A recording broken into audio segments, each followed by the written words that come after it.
ওম শান্তি। আমাদের আজকের এই নতুন রুহানি মন্থনে সকল ভাই ও বোনেদের স্বাগত জানাই। ওম শান্তি। সবাইকে স্বাগত। আজ আমরা ২৭শে মে ২০২৬-এর প্রাতঃ মুরলির ওপর ভিত্তি করে একটা ভীষণ ইন্টারেস্টিং বিষয় নিয়ে গভীর আলোচনা করব। হ্যাঁ, এবং বিষয়টা সত্যিই খুব গভীর। একদম। আজকের মন্থনের মূল লক্ষ্য হল এটা বোঝা যে কিভাবে মাত্র একটা মন্ত্র মানে মন মানা ভাব মন্ত্রটা ব্যবহার করে আমরা আমাদের সবচেয়ে আদিম ভয় অর্থাৎ মৃত্যু ভয়কে জয় করতে পারি। এই বিষয়টা নিয়ে কথা বলাটা আজ খুব জরুরি। কারণ যদি আমরা বিষয়টিকে বৃহত্তর প্রেক্ষাপটে দেখি, আমরা বুঝব যে এই সময়টা কোনো সাধারণ সময় নয়। হ্যাঁ, মানে সঙ্গম যুগ, তাই তো? একদম ঠিক। মুরলি অনুযায়ী আমরা এখন কল্পের সেই অত্যন্ত কল্যাণকারী সন্ধিক্ষণে রয়েছি। এই সময় স্বয়ং পরমপিতা এই পৃথিবীতে অবতীর্ণ হয়ে আত্মাদের দীর্ঘকালীন অবিশ্বাসের ঘুম থেকে জাগিয়ে তুলছেন। হুম। তো চলুন বিষয়টা একটু খুলে বলি।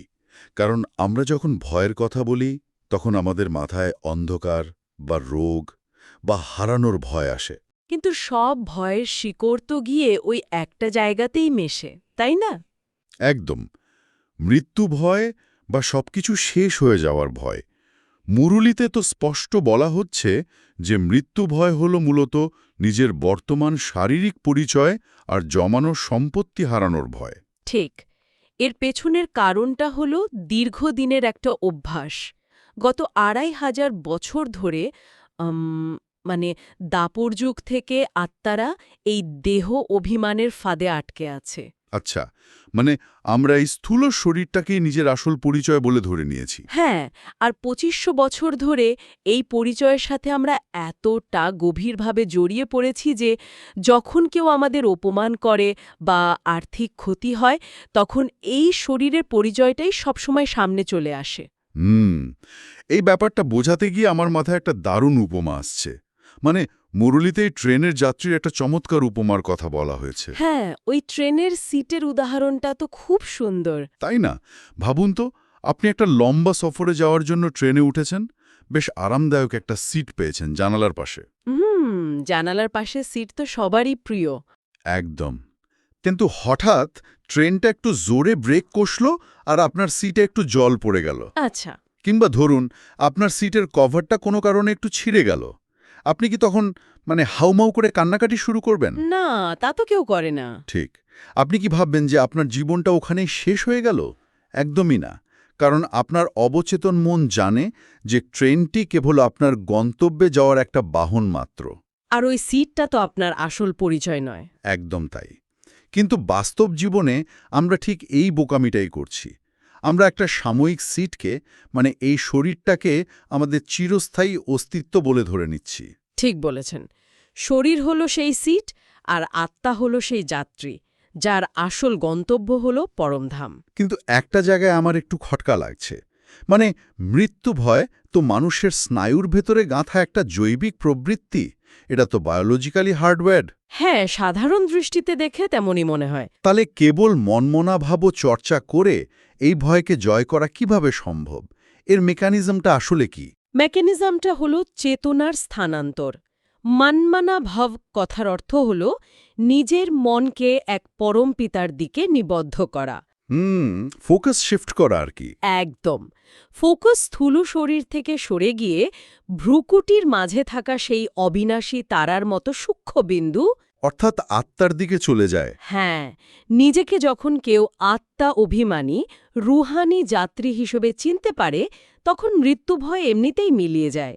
কারণ সে তখন জানে যে শরীররূপী পোশাকটা পুরনো হয়ে ছিঁড়ে গেলেও সে নিজে অজর, অমর এবং অবিনাশী। ঠিক তাই। একটা শক্তির বিন্দু তো কখনো মারা যেতে পারে না। আচ্ছা, তার মানে আমরা হলাম সেই অনন্ত যাত্রাপথের যাত্রী, কিন্তু আমরা যদি কেবলই যাত্রী হই, তবে আমাদের আসল উত্তরাধিকারটা কি? এটাই তো সবচেয়ে বড় প্রশ্ন। মুরলি অনুযায়ী আমাদের দুজন বাবা আছেন। হ্যাঁ, লৌকিক বাবা এবং পারলৌকিক বাবা। একদম। লৌকিক বাবা আমাদের জাগতিক বা সীমিত সম্পত্তি দেন। আর আমরা জানি এই সীমিত সম্পত্তির ভাগাভাগি নিয়ে জগতে কত অশান্তি হয়। সে তো বটেই। ভাইয়ে ভাইয়ে বিবাদ, এমনকি রক্তপাত পর্যন্ত হয় সম্পত্তির জন্য। ঠিক।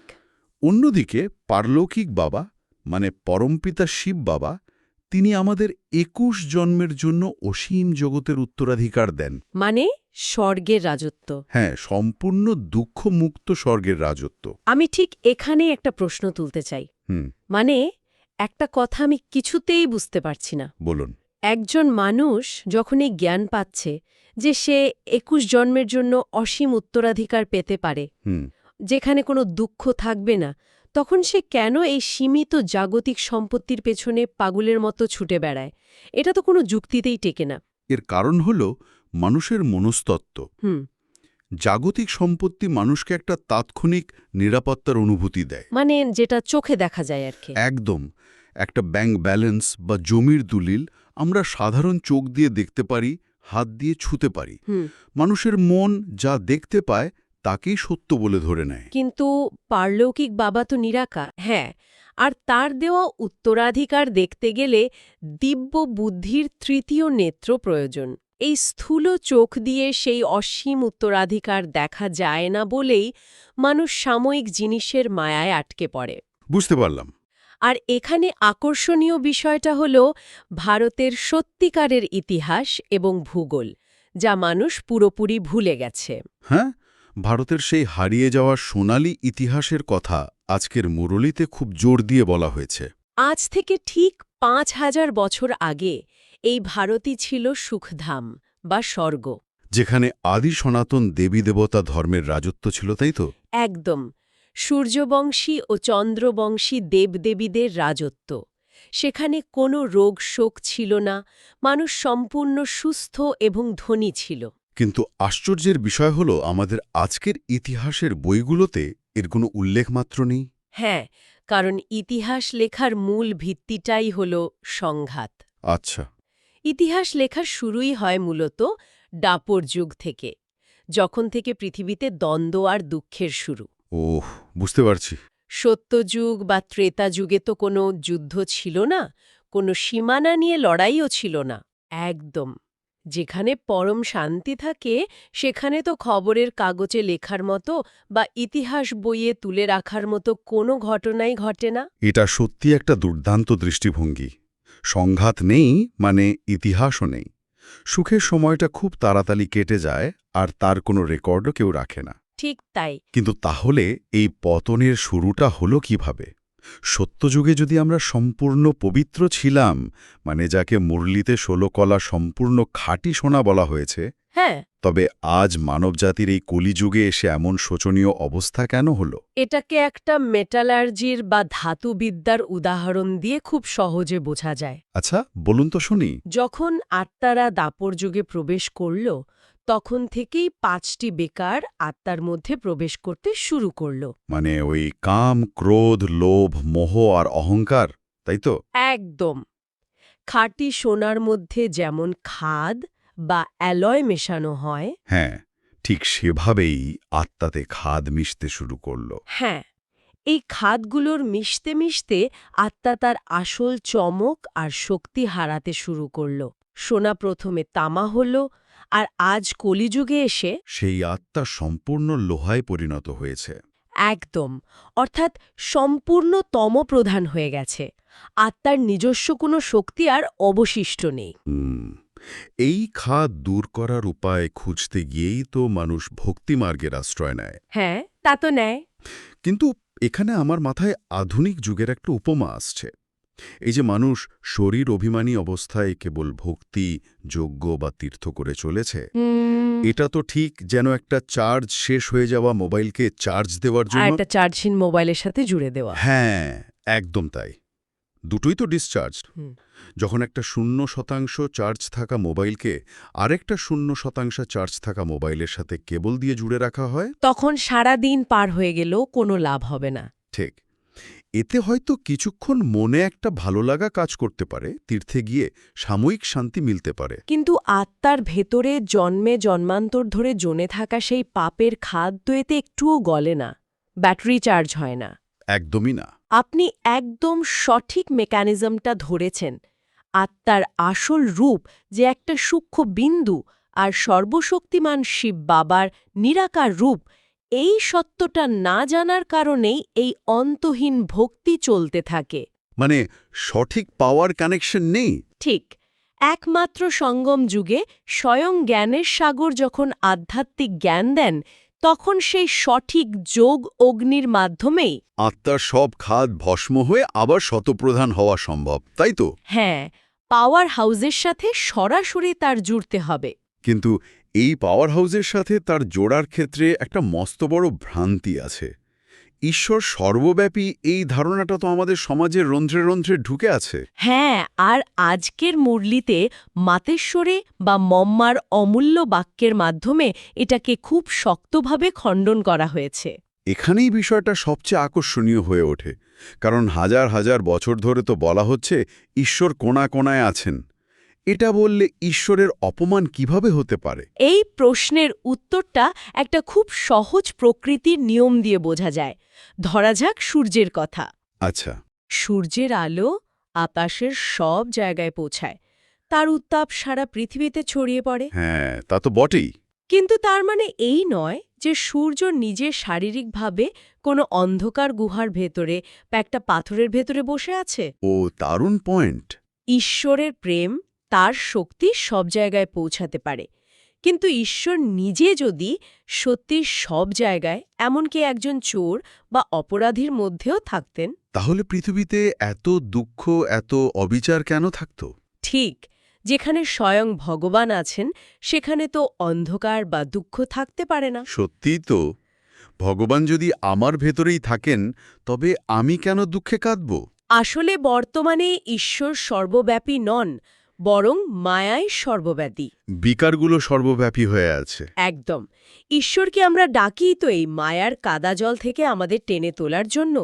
তিনি নিজেই যদি কাদার মধ্যে বসে থাকতেন, তবে আমাদের উদ্ধার করত কে? কাদায় আটকে থাকা মানুষ কি অন্য কাউকে কাদা থেকে তুলতে পারে? অসম্ভব। এটা অত্যন্ত যুক্তিসঙ্গত একটা কথা। আর এর সাথেই গীতার আসল ভগবান সম্পর্কেও আমাদের ভুল ধারণা ভাঙানো হয়েছে। হ্যাঁ, গীতার জ্ঞান স্বয়ং নিরাকার শিব বাবা দিয়েছিলেন, শ্রীকৃষ্ণ নন। একদম।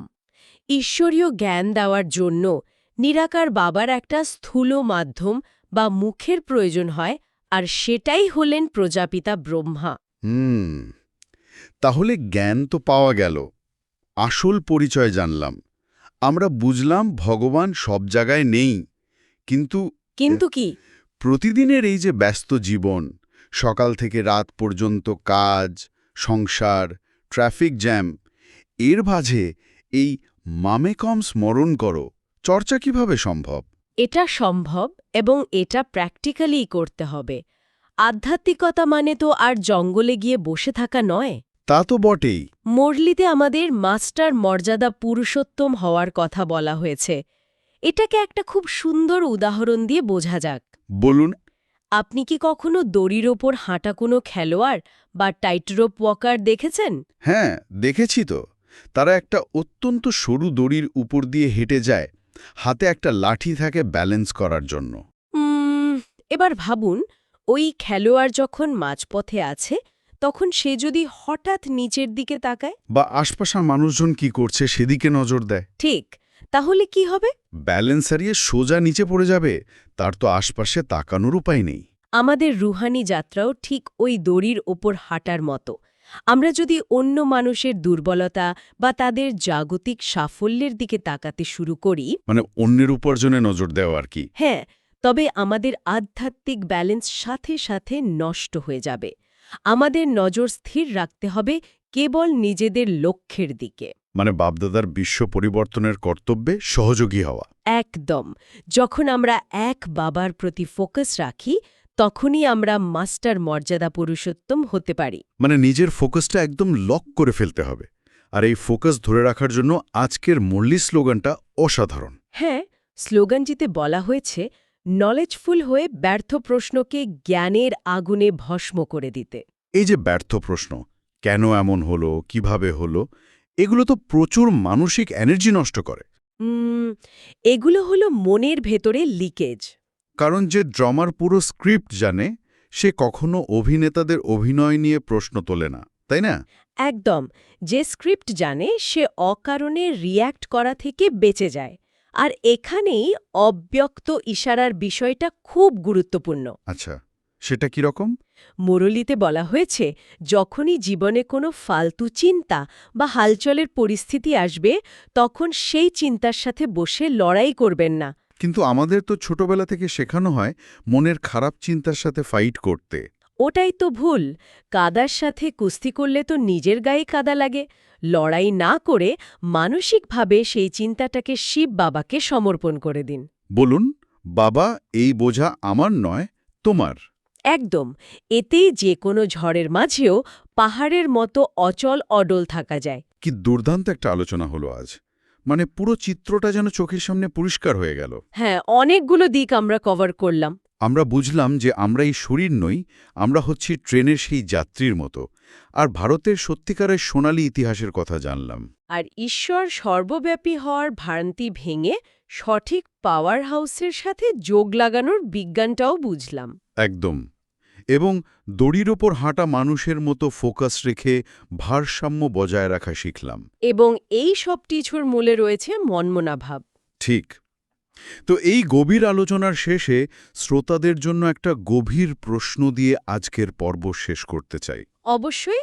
যদি আত্মার আসল অবস্থা হয় পরম শান্তি, এবং আমরা যদি আদতে বিশুদ্ধ সোনার মতোই খাঁটি হই, তবে প্রতিদিনের জীবনে যাকে আমরা খুব সাধারণ ভাষায় হিউম্যান নেচার বা মানবিক ত্রুটি বলি, যেমন রাগ করা, ভয় পাওয়া, তা কি আদৌ আমাদের আসল পরিচয়? খুব সুন্দর প্রশ্ন। নাকি গত ২৫০০ বছর ধরে চলতে থাকা এটা একটা নিছক খারাপ অভ্যাস মাত্র, যা আজই বদলে ফেলা সম্ভব?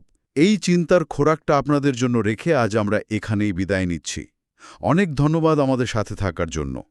ওম শান্তি। ওম শান্তি।